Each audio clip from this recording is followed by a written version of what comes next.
وہ تو کہتا چلتا بنا تھا، جبکہ فیروزہ اماں خوشی سے نہال تھی۔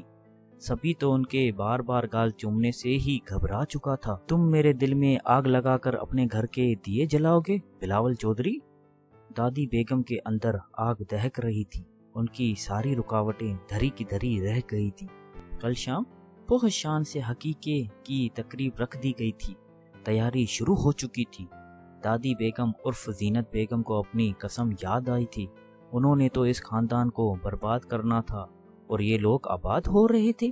انہوں نے ایک بہت سخت فیصلہ کر لیا تھا۔ آج کی شام تم بلکتے اپنی سرداری بچانے میرے پاس آؤ گے بلاول چودھری۔ وہ خود اپنے ہی گھر میں گڈھا کھود رہی تھی۔ سردار بلاول چودھری کو تو اپنے اہل خانہ سے ہی فرصت نہیں ہے۔ یہ زینت بیگم کے قبیلے کا شخص تھا جس کی دوڑیں وہ ہلا چکی تھی۔ یہ فسادی قبیلہ بس اپنی پشتوں کی سردار زینت کے والد سے عقیدت رکھتا تھا، اسی لیے اس کی دوڑیں زینت بیگم کے ہاتھ میں تھیں۔ یہ لوگ سردار کی غیر موجودگی میں لوگوں کو، پنچایت کے اراکین کو بلاول کے خلاف کرنے میں کافی حد تک کامیاب ہو چکے تھے۔ بہتر یہی ہے کہ ہم چودھریوں کے زیر دست نہ رہے اور نیا سردار مقرر کریں۔ شراف گن ان کا لیڈر تھا۔ تبھی پنچایت کے سب بڑے اراکین بھی آ چکے تھے۔ ان سب کو احتراماً کھڑا ہونا پڑا تھا کیونکہ سردار بلاول اپنے پورے جاو جلال کے ساتھ آ گیا تھا۔ یہ کیا شور بڑھپا ہے، شراف گن پنچایت کے اصول بھول گئے لگتا ہے۔ معذرت سرکار، پر یہ گاؤں مکھیا چاہتا ہے، انصاف چاہتا ہے، سردار مہینوں غائب رہے، یہ کیسے چلے گا؟ اس بکواس کا مطلب بلاول کی صحت پر متعلق اثر نہ پڑا تھا۔ سردار، ہمیں نیا سردار چاہیے، چودھری خاندان کے ہاتھ کا نہیں ہے یہ معاملہ، اسی لیے پنچایت سے گزارش ہے کہ سردار دوبارہ منتخب کیا جائے۔ اس کی بات پر جہاں سب کے رنگ اڑے تھے وہیں بلاول نے زور سے ہنسا تھا۔ سب حیرانگی سے اسے دیکھ رہے تھے۔ یہ دونوں طاقتور قبیلوں میں خانہ جنگی چھیڑنے والا معاملہ تھا۔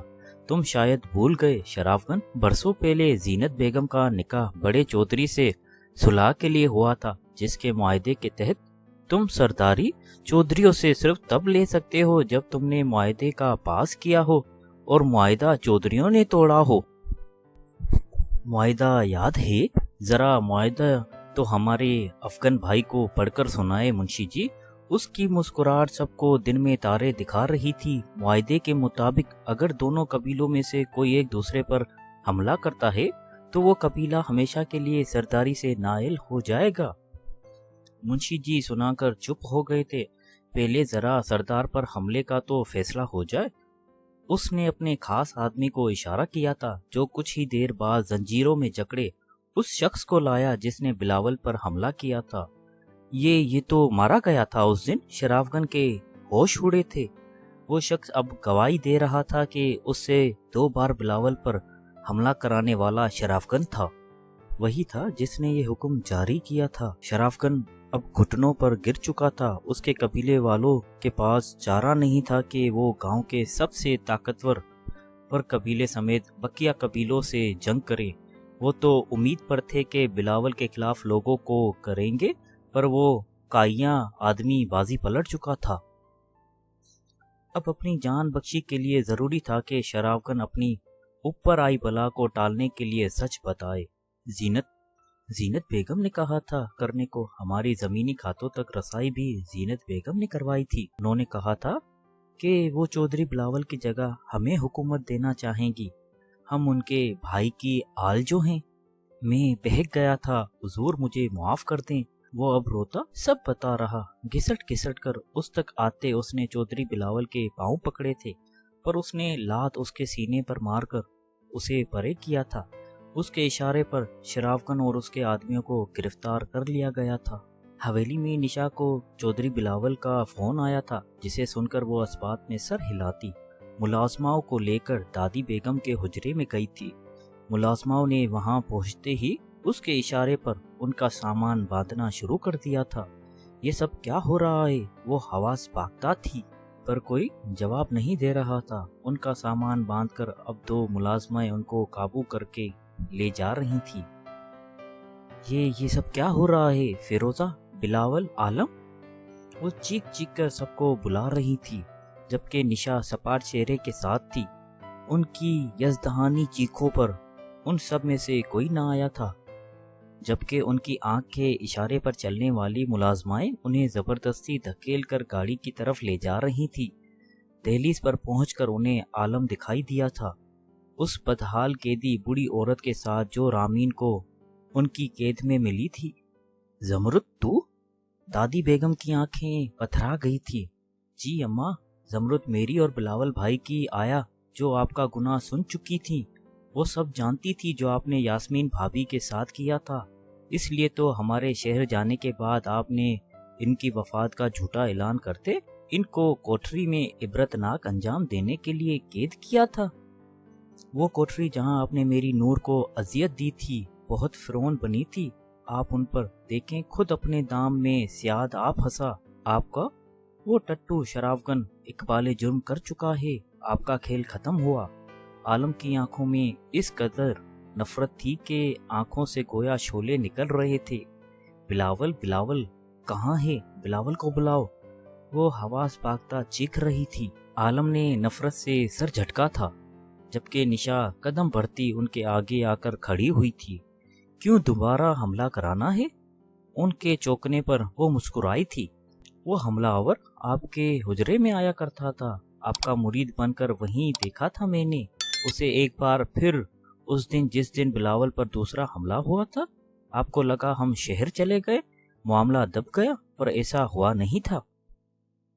بہت منتیں کر کے بلاول کو اس پر راضی کیا تھا میں نے کہ وہ یہ ثابت کریں کہ حملہ آور مارا جا چکا ہے اور در حقیقت اسے قید کر کے اصل قاتل تک پہنچا جائے۔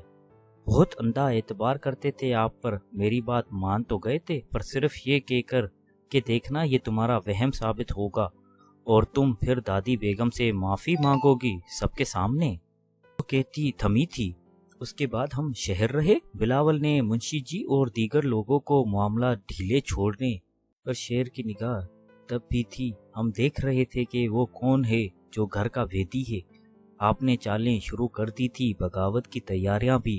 آپ کو لگا آپ تخت الٹ رہی ہیں، آپ کو صحیح لگا تھا، آپ تخت ہی الٹ رہی تھی، پر اپنا اس دن نورالعین کی پیدائش کے بعد ہاسپٹل رامین سے سچ میں پلین کے تحت اگلوایا تھا، وہ ظلم بتا رہی تھی جو آپ نے کیے، اور بلاول، ہاں بلاول چودھری سب باہر کھڑے سن رہے تھے۔ میں نے ہی رامین کو سمجھایا تھا وہ عالم کو سب بتا دے، اور اس نے وہی کیا۔ اصل گواہ تھی اماں زمرد، اور آج وہ بھی یہاں آنے سے پہلے پنچایت میں آپ کے گناہ کی پوٹلی کھول کر آئی ہیں۔ اب آپ کو جانا ہوگا، قبل اس کے میرے شوہر یہاں آئے، آپ کو جانا ہوگا وہیں اسی جہنم میں جو آپ کے گناہوں کا رازدار ہے، پر ہم آپ کے جیسے شک و قلب نہیں ہیں، اس لیے آپ کی چہکتی ملازمہ آپ کے ساتھ جائے گی، سزا کاٹے گی، آپ کی دیکھ بھال کرے گی۔ وہ بات ختم کرتی ان پر حقارت بھری نگاہ ڈالتی، کسی چودرائن کی طرح ترے سے اندر جا چکی تھی۔ وہ ملازماؤں کے ہاتھوں میں گھسیٹتی چیختی گاڑی میں بیٹھتے اپنے انجام کی جانب ہولی تھی۔ بڑی حویلی کو اس کالے سیاہ گناہوں کے سائے سے مکتی مل گئی تھی۔ وہ سب ڈنر پر آئے تھے۔ اعظم نے یہ ڈنر یاسمین اور فرید صاحب کے رشتے کی خوشی میں دیا تھا۔ بس اس ہفتے سادگی سے نکاح ہوگا، اعظم بتا رہا تھا۔ ثانیہ کو لگا اس کی دنیا گھوم رہی ہے، اس کی زبان پر تالے پڑ گئے تھے۔ اتنا بڑا دھوکہ؟ اس نے سب کے خوش چہروں پر ملامت بھری نگاہ ڈالی تھی، پر اس کی جانب متوجہ کون تھا؟ اس کا دل چاہا وہ چیخے، یاسمین کو، ابا کو، اعظم کو برا بھلا کہے، پر زبان ساتھ چھوڑ چکی تھی۔ وہ اب ڈنر کی پیمنٹ کرتے اٹھ رہا تھا۔ سب جا چکے تھے، صرف وہ اور اعظم ہی تھے جب اعظم نے اس کا ہاتھ پکڑتے اسے کھڑا کیا تھا۔ لیٹس گو سانی۔ وہ کسی روبوٹ کی طرح اس کے ساتھ ہولی تھی۔ ڈرائیونگ کے دوران بھی اعظم اسے چوری چوری دیکھ رہا تھا۔ بم کسی بھی وقت پھٹ سکتا ہے۔ او اترو، کہاں کھوئی بیٹھی ہو؟ اسے یوں ہی سن دیکھتے اس نے کمر میں ہاتھ ڈالتے اسے سہارا دیا تھا اور پچھلے دروازے سے گھر میں گیا تھا۔ وہ نہیں چاہتا تھا یاسمین کو کچھ پتا چلے۔ بڑی مشکل سے اس نے فرید صاحب کو تسلیاں دی تھی کمرے میں پہنچ کر وہ مکینکی انداز میں باتھ روم چلی گئی۔ اپنی مخصوص پنک نائٹی میں وہ باہر آئی تھی۔ وہ شیشے کے آگے کھڑے بالوں کو باندھ رہی تھی جب اعظم نے اس کے گرد بازو حمائل کرتے اپنی طرف کھینچا تھا۔ کبھی کبھی جو چیزیں ہمیں سمجھ نہیں آتی نا، وہ بہت ضروری ہوتی ہیں سویٹی۔ وہ اس کے گال پر لب رکھتے، اس کے آنسو لبوں سے سمڑتے سرگوشیوں میں بولا تھا۔ ثانیہ کے رونے میں مزید روانگی آئی تھی۔ اس نے دونوں ہاتھ اعظم کے سینے پر رکھے، خود سے پرے دھکیلنا چاہا، پر وہ کھسکا بھی نہیں۔ اسے یوں ہی خود سے لگائے اس کی پیٹھ تھپکنے لگا تھا۔ سب ٹھیک ہو رہا ثانی، باقی بھی ٹھیک ہو جائے گا، آئی پرومس۔ کافی دیر بعد جب اس کی مزاحمت دم توڑ گئی تب وہ اسے پچکارتے سمجھا رہا تھا۔ اتنا مشکل تو نوال اور الوینا کو سمجھانا نہیں تھا جتنا ثانیہ کو ہو رہا ہے۔ مجھے آپ سے اس دھوکے کی امید نہیں تھی اعظم، رونتی ہوئی آواز میں شکوہ کیا گیا تھا۔ میں نے کوئی دھوکہ نہیں دیا ثانیہ، وہ رسان سے اس کے ماتھے پر لب رکھتے بولا تھا۔ چھوڑے مجھے، وہ غصہ ہوئی تھی۔ ابھی کے لیے چھوڑ دیتا ہوں، پر چھوڑوں گا کبھی بھی نہیں، وہ سنگین لہجے میں اس کے چہرے کو دیکھتے بولا تھا۔ میں ابا کو اس کی اجازت نہیں دوں گی، وہ نگاہ چراتے سسکی تھی۔ وہ تمہاری اجازت کے بالکل محتاج نہیں سویٹ ہارٹ، اس لیے مت تھکاؤ خود کو۔ ایک اور بات ثانیہ، میری بہن کے آگے منہ بند رکھنا، خود کے لیے ہی کھڈا کھودو گی۔ شادی تو ہر صورت ہوگی، آپا سے تمہارا ڈبل رشتہ ہوگا تو بہتر ہے۔ تم چپ ہی رہو، جو ہو رہا ہے ویسے ہونے دو۔ مجھے بیوی اور بہن دونوں میں بیلنس رکھنا بہت اچھے سے آتا ہے۔ وہ اس لیے بیڈ پر آیا تھا اور اس کا سر تکیے پر رکھتے بولا تھا۔ اس کا نرم لہجہ دھمکاتا سا تھا۔ ثانیہ خوف زدہ ہوئی تھی، وہ ضد کا پکا تھا۔ اعظم نے اس کے ماتھے پر لب رکھتے شب بخیر کہا تھا اور اپنی جگہ پر آ گیا تھا، جبکہ ثانیہ بیٹھ کر کئی آنسو بہا رہی تھی۔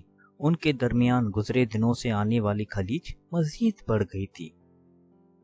نور بہت تپاک سے یاسمین اور باقی سب سے ملی تھی، بس ایک نشا ہی تھی جو بالکل سن تھی۔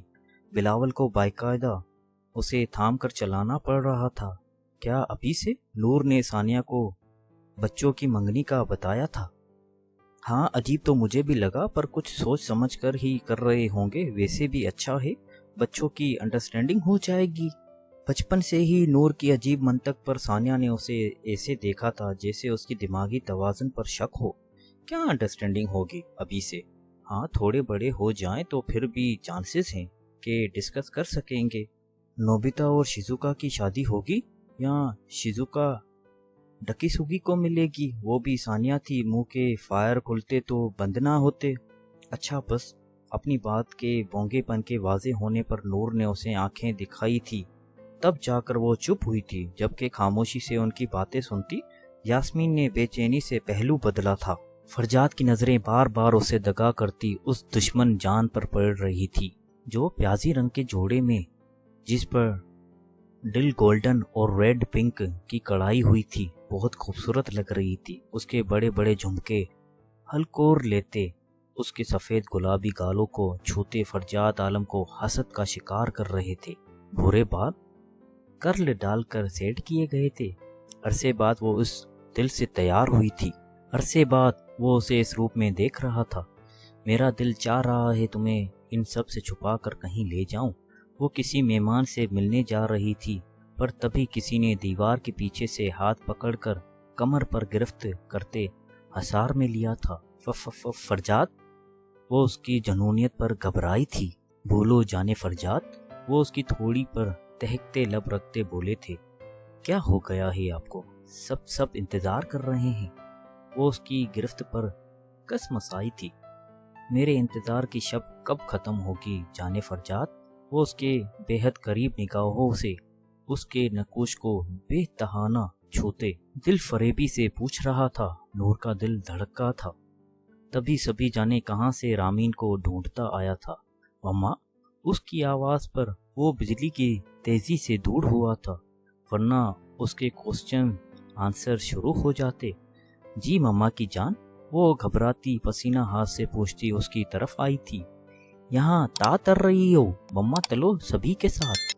اس نے جانے کیا دیکھا نہ تھا، وہ ماں کی انگلی پکڑ کر زبردستی لے گیا تھا۔ پیچھے فرجاد دانت کچکچاتے رہ گیا تھا۔ یہ چھچندرا پکا اکلوتا رہنے کی پلاننگ میں ہی وہ ہاتھ ملتا رہ گیا تھا۔